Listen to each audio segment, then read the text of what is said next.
Student उम्मीद करता हूँ खैरियत से होंगे। हाजिर हूँ एमएफ इंग्लिश सेंटर से। आज जो हमारा टॉपिक है पास्ट सिंपल टेंस। तो टेंस शुरू करने से पहले मैं आपको कहूँगा कि मेरी वीडियो को सब्सक्राइब और लाइक कर दीजिए और इस वीडियो का लिंक उन लोगों तक शेयर कर दीजिए जो कि इंग्लिश सीखना चाहते हैं या आपके रिलेटिव हैं जिन्हें आप जानते हों, और वैसे और लोग भी इंग्लिश सीख सकें और इन चीज़ों को समझ सकें कि भाई पास्ट सिंपल टेंस होते क्या हैं। मैंने इसमें बहुत ईजीली करके आपको पास्ट सिंपल टेंस समझाना है जिससे आपकी सारी क्यूरीज और डिफ़िकल्टीज़ इंशाल्लाह क्लियर ज़रूर हो जाएंगी। तो चलें अपना टॉपिक शुरू करते हैं। तो सबसे पहले जो हमारे पास पास्ट सिंपल टेंस की जो डेफिनेशन है वो ये है कि past simple tense express work which was then in past. यानी पास्ट सिंपल टेंस इजहार करता है यानी बताता है उस काम का जो माजी में हुआ हो, यानी जो पास्ट में हुआ हो, जो गुजरे हुए वक्तों में हुआ हो।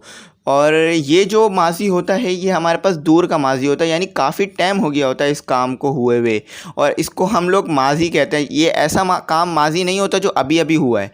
जो अभी अभी माजी बना है उसे हम पास्ट परफेक्ट कहते हैं, या जो काम हो रहा हो माजी में।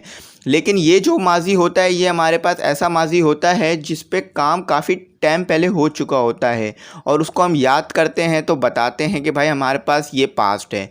अब जैसे कि उसने खाना खाया था, कितना टाइम हो गया नहीं पता, लेकिन काफ़ी टाइम पहले खाना खाया था, तो ये हमारे पास पास्ट हो गया कि भाई पास्ट टेंस है ये हमारे पास।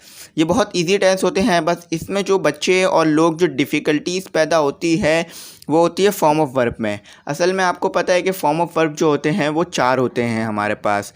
प्रेजेंट यानी first form of verb, past यानी second form of verb, past simple second form of verb, third form of verb यानी हमारे पास परफेक्ट में इस्तेमाल होती है, और fourth form of verb continuous में इस्तेमाल होती है, पास्ट कंटिन्यूस में। तो फॉर्म ऑफ वर्ब को समझ में आना और आपको याद होना इस टेंस के लिए बहुत ज़रूरी है, क्योंकि ये टेंस सारा का सारा बेस करता है फॉर्म ऑफ वर्ब पे, और इसमें जो इस्तेमाल वर्ब की फॉर्म होगी वो है सेकेंड फॉर्म ऑफ वर्ब। और पास्ट सिंपल का ये भी आप लोग इंट्रोडक्शन रख लीजिए कि पास्ट सिंपल ईजी टेंस है, कोई मुश्किल नहीं है, बस आपको सारे सेकंड फॉर्म ऑफ वर्ब जो है वो आनी चाहिए, आपके टेंस इजीली क्लियर हो जाएंगे। तो उम्मीद करता हूँ पास्ट सिंपल टेंस को आप समझ गए होंगे कि ये वो टेंस होता है या ये वो काम होता है जो माजी में हुआ हो, बहुत पहले माजी में हुआ हो, अभी अभी ख़त्म ना हुआ हो। सही है, तो इसको हम कहते हैं पास्ट सिंपल। और इसके जो निशानी होती है था, थी, थे, और जुमले के आखिर में आएगा अलिफ वाव, या अलिफ बड़ी ये और छोटी ये, यानी उसने खाना खाया था, देखिए था भी आ रहा है और आखिर में अलिफ भी आ रहा है। उसने खाना खाया, देखें आखिर में अलिफ आ रहा है, खाया या अलिफ ज़बैया। वो खाना खाता है, ये तो सिंपल का टेंस हो गया। देखें इसकी जो निशानी है वो है था, थी, अलिफ और ये। माजी की बात हो रही होगी, आप सेंस देख के भी समझ जाएंगे भाई ये काम माजी में हुआ था। अब जैसे मैं बोलता हूँ मैंने प्रेजेंट सिंपल पे वीडियो बनाई थी, यानी माजी में बनाई थी, अभी नहीं बना रहा। अभी मैं पास्ट सिंपल कंटिन्यूस पे वीडियो बना रहा हूँ, यानी कंटिन्यूसली काम कर रहा हूँ। अब इसका कंटिन्यूस के टेंस भी हमारे आने वाली वीडियो में मौजूद होंगे, और अगर आप प्रेजेंट सिंपल का टेंस देखना चाहें तो वो भी मैंने अपलोड कर दिया है, वो भी देख लीजिए ताकि वो भी आपके क्लियर हो जाए। बहुत ईजीली मैंने उसको समझाया है। तो उम्मीद करता हूँ पास समझ में आया होगा जो काम माजी में हुआ हो और काफ़ी टाइम हो गया हो। तो हमारे पास जो इसका स्ट्रक्चर और फार्मूला है, और इधर देखने वाली बात यह है कि लोग स्ट्रक्चर और फार्मूले में फ़र्क नहीं कर पाते, समझते हैं स्ट्रक्चर कुछ और है फार्मूला कुछ और है। ये जो लिखा हुआ है इसको स्ट्रक्चर कह लेते हैं और ये जो लिखा हुआ है फार्मूला कह लेते हैं। नहीं, स्ट्रक्चर और फार्मूला दोनों एक ही चीज़ को कहते हैं। यानी फार्मूला और स्ट्रक्चर यानी इस टेंस को बनाने के जो कायदे हैं। देखें इंग्लिश जो है ऐसी प्रॉपर लैंग्वेज है जिसमें वर्ब की जगह ही रहता है, सब्जेक्ट की जगह ही रहता है, ऑब्जेक्ट की जगह रहता है। वर्ब के बाद सब्जेक्ट नहीं आएगा, ऑब्जेक्ट के बाद सब्जेक्ट नहीं आएगा। क्यों? क्योंकि इनकी अपनी अपनी प्लेसेस हैं। हाँ, अगर ऑब्जेक्ट यहाँ आ जाए और सब्जेक्ट यहाँ आ जाए और यहाँ पर हेल्पिंग वर्ब आ जाए तो वो पैसिव बन जाता है। पैसिव हमारे पास एक अलग चीज़ है, उसको भी इंशाल्लाह हम डिस्कस करना शुरू करेंगे। तो आप इस बात को याद रखिए कि सब्जेक्ट, ऑब्जेक्ट और वर्ब तीनों चीज़ें अपनी जगह पे रहेंगी। प्रेपोजिशन, आर्टिकल ये आगे पीछे हो सकते हैं, ऑब्जेक्ट के साथ सब्जेक्ट के साथ आगे पीछे हो सकते हैं, लेकिन वर्ब के साथ कोई आर्टिकल नहीं आएगा, कोई प्रेपोजिशन नहीं आएगी। हाँ, अगर वर्ब से पहले प्रेपोजिशन आ रही है तो वो समझ लीजिए या तो ऑब्जेक्ट के साथ जुड़ी हुई है या तो वर्ब के साथ एक और वर्ब जुड़ा हुआ है, इसलिए प्रेपोजिशन आ रही होगी। तो इसका फॉर्मूला जो है वो हमारे पास ये है कि subject plus second form of verb plus object. Subject यानी कोई भी he she it singular name first person third person second person subject हो सकता है। और मैंने नाउन पे वीडियो बना दी है, नाउन भी सब्जेक्ट होता है, प्रोनाउन भी सब्जेक्ट होता है, तो वो भी देख लीजिएगा। सेकंड फॉर्म ऑफ वर्ब, इस बात को इंश्योर कर लीजिए और अच्छी तरीके से अंडरस्टैंड और बिठा लीजिए अपने दिमाग में कि सेकंड फॉर्म ऑफ वर्ब के अलावा कोई और फॉर्म ऑफ वर्ब कभी इस्तेमाल नहीं होगी पास्ट सिंपल के सेंटेंस में या पास्ट सिंपल के टेंस में। और ये हमारे पास अफर्मेटिव सेंस है, इसमें अफर्मेटिव जुमला बोला जा रहा है। इसमें कभी भी पास्ट सिंपल के अलावा कभी भी कोई और फॉर्म कभी इस्तेमाल नहीं होगी। सही है ना, फर्स्ट फॉर्म ना थर्ड फॉर्म ना फोर्थ फॉर्म, सिर्फ second form of verb. Object हमारे पास ऑब्जेक्ट ही रहेगा। ऑब्जेक्टिव केस में होने वाले हमारे पास नाउन भी इधर आ सकते हैं और कोई भी singular name first person second person जो ऑब्जेक्टिव केस में वाक़ हो रहे हैं, यानी नॉमिनेटिव और पजेसिव में नहीं, जो ऑब्जेक्टिव केस में वाक़ हो रहे हैं वो यहाँ पर आएंगे हमारे पास। देखिए नॉमिनेटिव, पजेसिव और ऑब्जेक्टिव ये तीन केस होते हैं हमारे पास प्रोनाउन के। यानी किसी नाउन पे वर्ब हो रहा है तो वो ऑब्जेक्टिव केस में आता है, यानी ऑब्जेक्ट बनता है। और कोई नाउन वर्ब कर रहा है तो वो नॉमिनेटिव केस में आता है, यानी वो वर्ब कर रहा है। और किसी काम की, जैसे किसी नाउन की मिल्कियत शो की, जैसे ये मेरा पेन है तो ये पजेसिव हो गया, यानी ये मिल्कियत शो कर रहा हूँ तो ये पजेसिव केस में आता है। आपको उम्मीद करता हूँ समझ में आएगा ऑब्जेक्टिव, नॉमिनेटिव और पजेसिव क्या होता है।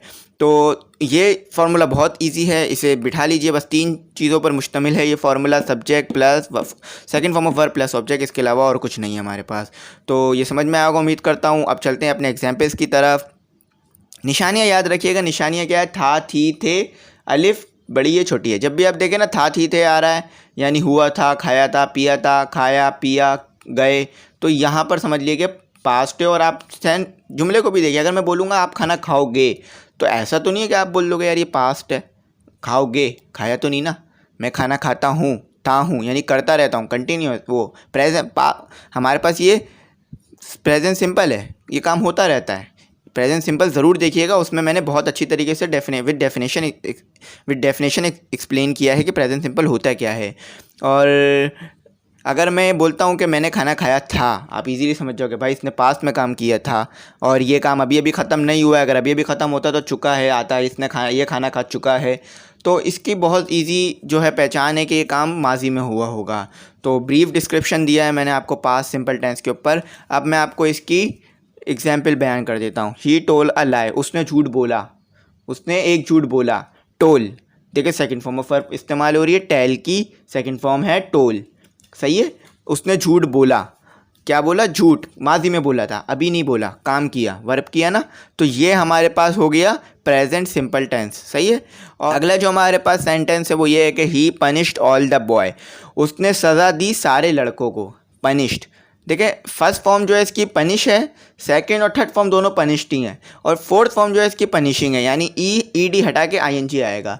तो ये सेकंड फॉर्म ऑफ वर्ब है। तो देखिए यहाँ पे सेकंड फॉर्म ऑफ वर्ब, और आप ये बात याद रखिएगा सेकंड फॉर्म ऑफ वर्ब और थर्ड फॉर्म ऑफ वर्ब कभी कभार दोनों एक ही स्पेलिंग होती है, लेकिन ख़ास वर्ब होते हैं जिनकी फर्स्ट फॉर्म ऑफ वर्ब और सेकंड फॉर्म ऑफ वर्ब अलग अलग होती है। जैसे ले लीजिए डू, जैसे हमारे पास है डू, ये फर्स्ट हो गई, ये सेकंड फॉर्म हो गई डिट।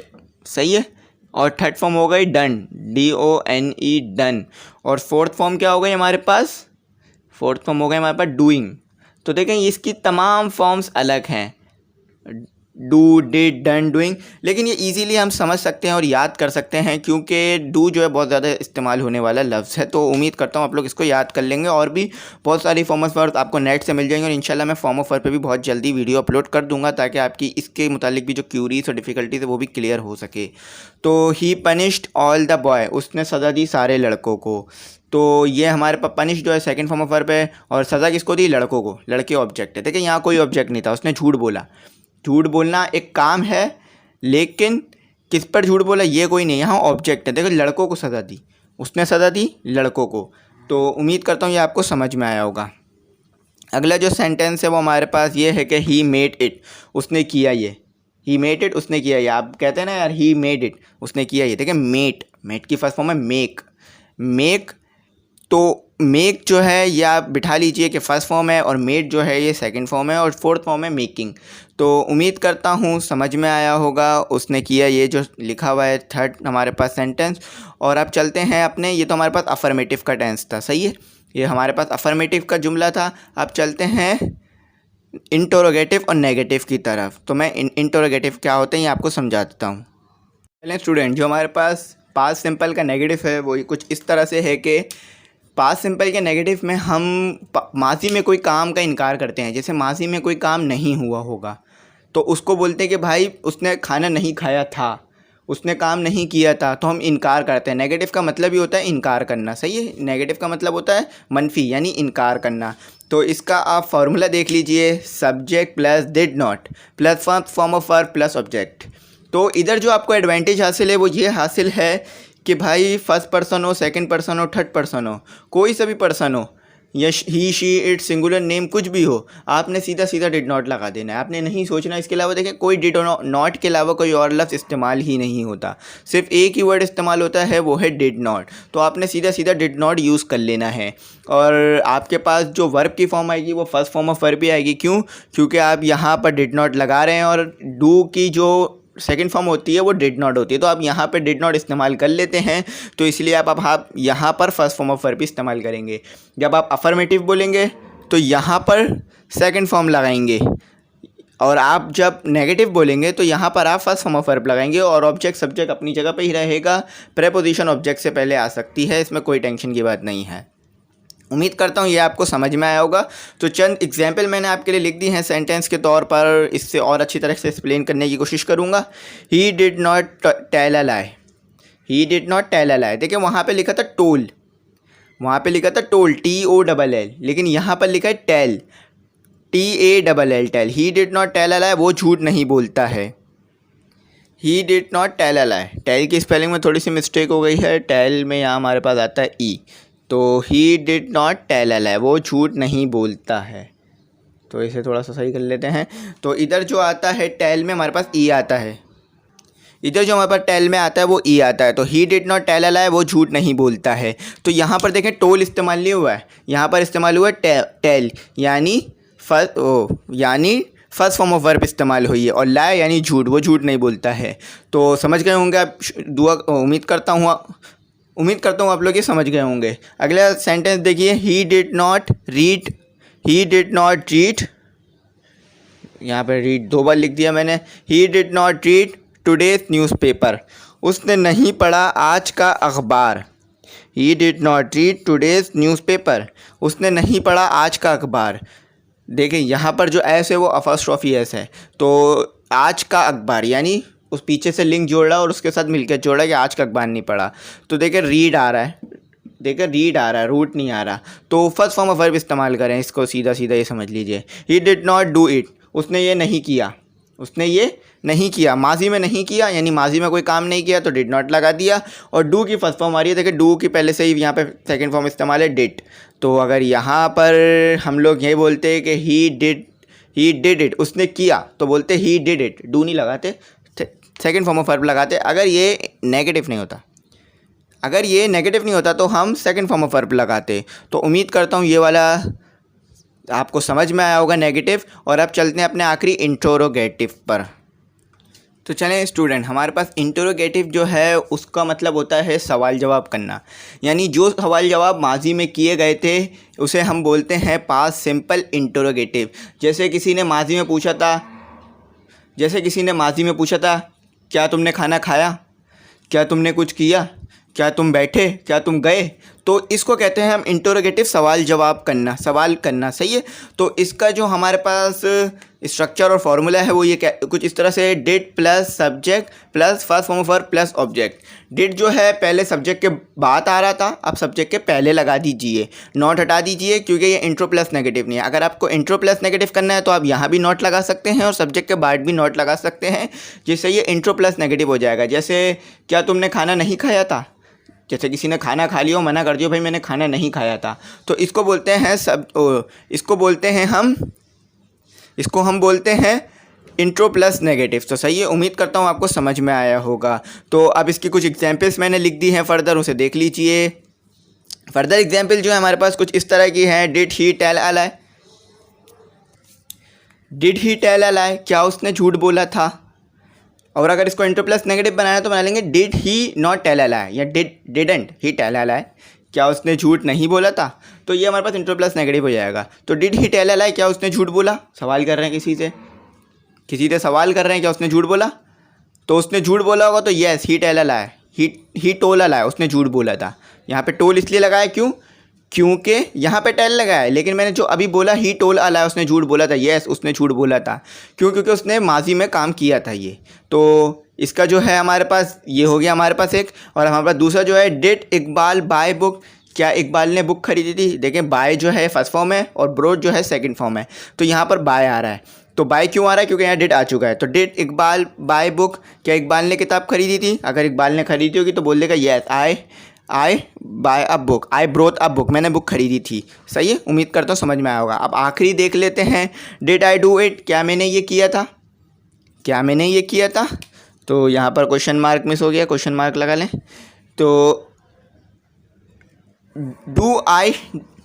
डिड आई डू इट, क्या मैंने ये किया था? तो अगर उसने किया होगा तो बोलेगा yes I do it, oh I did it, मैंने ये किया था। तो उम्मीद करता हूँ ये आपको समझ में आया होगा। बहुत ज़्यादा मैंने इसका डीप डिस्क्रिप्शन दिया है हमारे पास इंट्रोगेटिव, नेगेटिव और अफर्मेटिव का। तो उम्मीद करता हूँ आपको समझ में आया होगा। बहुत टाइम लगता है वीडियो बनाने में, बहुत मुश्किल होती है, तो मेरी वीडियो को सब्सक्राइब और लाइक ज़रूर कीजिएगा और इसे शेयर ज़रूर कीजिएगा, क्योंकि ये आपका रिवॉर्ड होता है। अगर आपको किसी चीज़ से कोई फ़ायदा हो रहा है तो आप कोशिश कीजिएगा कि उसको भी फ़ायदा होना चाहिए। तो आप सब्सक्राइब करेंगे, लाइक करेंगे, ज़्यादा से ज़्यादा बच्चों तक पहुँचेगा और हमें भी अच्छा लगेगा। और आप कमेंट ज़रूर किया करें, हमारी अप्रिसिएशन ज़रूर किया करें, हमें अप्रिशिएट ज़रूर किया करें। तो उम्मीद करता हूँ आपको समझ में आया होगा। फिर भी कोई क्यूरीज, डिफ़िकल्टीज़ या और कोई प्रॉब्लम हो, तो और कुछ पूछना हो या कुछ और टेंसेस के बारे में जानना हो तो ज़रूर मैसेज कर दीजिएगा कमेंट सेक्शन में। मैं इंशाल्लाह तमाम वीडियोस जो हैं हमारी अपलोड करूँगा। पास पे हो गई और मॉडल टेंसेस हो गए, verb, form of verb, English को पूरा लेके चलूँगा। और उम्मीद करता हूँ आप तक सारी इंग्लिश को मैं वीडियो लेक्चर के थ्रू कन्वे कर दूं, ताकि आप लोग ईज़िली सीख सकें, कोई भी आपको क्यूरीज या डिफ़िकल्टीज़ पैदा ना हो। Thanks for watching. उम्मीद करता हूँ आप लोग अपना बहुत ख्याल रखेंगे।